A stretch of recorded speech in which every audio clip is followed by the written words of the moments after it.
Wow ha, ayon sa sabi-sabi, Janine Gutierrez parang Angelina Jolie daw sa ginagawa niyang project na sinushooting pa nga niya sa kasalukuyan at secret pa rin nga hanggang sa ngayon. Nako, exciting talaga at ayon sa mga chika-chika sa paligid ay may nakakita daw kay Janine Gutierrez na naka-uniform daw ng isang military habang nagsushooting. Curious din ang mga fans sa interview ni Janine Gutierrez sa event ng Nivea na series daw itong ginagawa niyang project. Hays, ano ba talaga? Nakakalok ring naman ang mga sabi-sabi. Sa bagay, lagi namang sinasabi ni Janine sa kanyang mga post na maganda talaga ito. At feeling lucky nga daw siya sa ginagawa niyang project na to. Aniya nga sa kanyang post kamakailan, Day 49, still feeling so lucky to be part of this. Thank you, universe.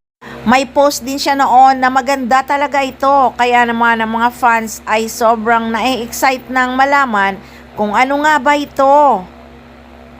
So kung naka-uniform siya ng military, ano itits? May pagka-action siya? Nako, siya na nga ba ang magiging Angelina Jolie ng Pilipinas? Sa bagay, talagang nag-training siya ng self-defense nung ginagawa niya ang seryeng Lavender Fields. Grabe din ang training niya noon. Hay, sana nga i-reveal na ito para hindi na manghula ang iba. Kaso nga ayaw pa talagang ilabas ng mga staff nito at director. Maso-surprise na lang tayong mga fans ni Janine Gutierrez. So kung naka-uniform siya ng parang military, hindi ito ang series na pagsasamahan nila ni Echo. Sa bagay, pwede din na The Accused kasi may pagka-action ha. Diyos ko, dahil sa sobrang excited sa project ni Janine Gutierrez na ginagawa, manghula na lang tayo, ang tagal naman kasing matapos. Natapos na ang July pero wala pa ring updates. Ngayon August na, wala pa rin.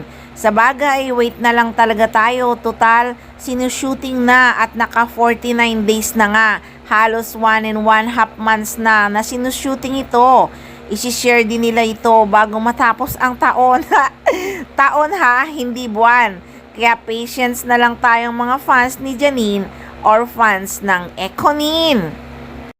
Ang importante, may ginagawang project si Janine Gutierrez at sinishare naman niya kung nakailang days na nga ang shooting. Masaya na lang ang mga fans at soon naman ay ipalalabas din ito at isishare din nila sa social media.